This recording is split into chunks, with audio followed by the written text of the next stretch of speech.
21 মে 2025 রাজনৈতিক আন্দোলনের তোলপাড় রাজধানী ঢাকা।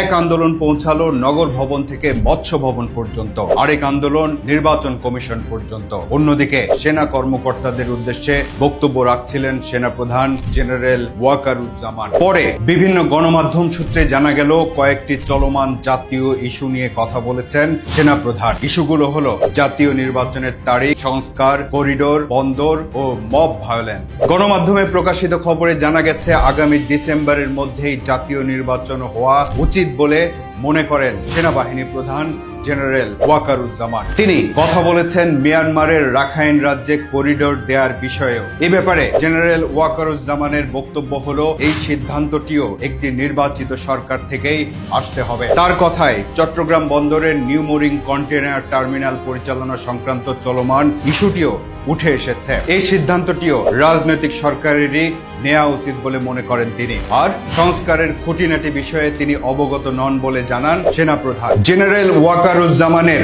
এমন বক্তব্যের পর দেশের অনেক জাতীয় সিদ্ধান্ত ও রাজনৈতিক হিসাব নিকাশও পাল্টে যেতে পারে বলে ধারণা করছেন রাজনৈতিক বিশ্লেষকরা। কেউ কেউ বলছেন সেনাপ্রধানের এমন মন্তব্য জাতীয় নির্বাচনের সুনির্দিষ্ট তারিখ ঘোষণার ক্ষেত্রে অন্তর্বর্তী সরকারের উপর এক ধরনের মনস্তাত্ত্বিক চাপ তৈরি করতে পারে।